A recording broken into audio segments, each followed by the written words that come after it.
ভালোবাসার মানুষদের কাছ থেকে পাওয়া কিছু জিনিসই যেন ফেলতে মন চায় না। যেমন এই জিনিসটা ঘরে রাখার জিনিস নয়, কারণ এই ফুলগুলো যখনই শুকিয়ে যাবে তখনই ফেলে দিতে হবে। তো আমার মনে হয় যে তোমাদের বাড়িতেও যদি এরকম বুকে থাকে, তাহলে আমি যে জিনিসটা বানাতে চলেছি সেটা বানিয়ে সারা জীবনও রাখতে পারবে।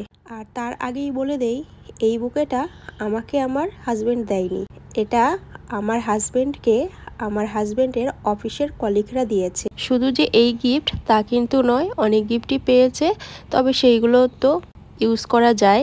আর এটা তো কদিন হলেই যখন শুকিয়ে যাবে ফেলে দিতে হবে। সেই জন্য আমি ভাবলাম আমার হাজব্যান্ডকে সারপ্রাইজই দেওয়া যাক। তাই আমি এটা হাতে দেখা মাত্রই একটা ছোট্ট ভিডিও ক্লিপ তুলে রেখেছিলাম। আর তখনই মাথায় ঘুরছিল যে এটা দিয়ে কি বানানো যায়, যাতে আমি অনেক দিন এটা রাখতে পারি, প্রায় সারা জীবন যদি রাখা যায় তবুও যেন রাখতে পারি। তারপরেই আমি কাজ শুরু করে দিলাম। আর আমার ভিডিওগুলো যদি তোমাদের ভালো লাগে, লাইক কমেন্ট শেয়ার করে দেবে। আর যদি এখনও পর্যন্ত তোমরা আমার চ্যানেলটিকে সাবস্ক্রাইব না করে থাকো, তাহলে অবশ্যই আমার চ্যানেলটিকে সাবস্ক্রাইব করে পাশে থাকা বেল আইকনটাকে প্রেস করে রাখবে। আর যেই জিনিসটা আমি বানাতে চলেছি সেটার জন্য আমি এক্সট্রা করে কোনো কিছুই নেব না, এই বুকেটা থেকেই সব কিছু নেব। এখানে আমি ঝাঁটার কাঠি পেয়ে গেছি, মানে নারকেলের যে পাতার যে কাঠি হয় সেগুলো পেয়ে গেছি, সুতোটাও এখান থেকে নিয়েছি, কাপড়টাও এখান থেকে নিয়েছি, তারপরে সবুজ কালারের যে পেপার, সেই পেপারটাও এখানকারই। তো সব কিছু দিয়ে আমি একটা জিনিস বানাচ্ছি, তোমরা হয়তো এতক্ষণে বুঝেই গেছো কি বানাচ্ছি। তবে আমার মনে হয় ফেলে দেওয়ার থেকে এই জিনিসটা বানিয়ে ঘরে রাখলে তবুও মনে হবে যে এই জিনিসটা তারা ভালোবেসে তাকে দিয়েছিল, বা তারও মনে হবে যে এই ভালোবাসার জিনিস এখনও আমার ঘরে রয়েছে। তো হয়তো দেখতে অন্যরকম, যেখানে ফুল ছিল অরিজিনাল সেখানে এটা ডুপ্লিকেট, তবুও মনে রাখার মতো জিনিস। তো ফুলটা তো রেডি হয়েই গেছে, আর এখন আমি আরও অনেক জিনিস বাকি রয়েছে, সেইগুলোই এখন রেডি করছি, তোমরা দেখতে থাকো।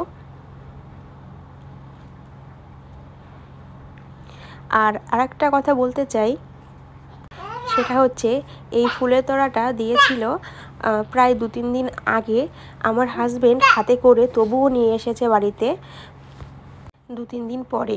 কারণ আমার হাজব্যান্ড একটু দূরে থাকে, তো সেখান থেকে হাতে করে না ফেলে দিয়ে বা ওখানে রেখেও আসতে পারতো, সেটা না করে নিয়ে এসেছে আমাকে দেখানোর জন্য। তো এটাই অনেক পাওয়া। আর তাদেরকেও খুব ভালোবাসে, সেই জন্য আর ফেলতে পারেনি।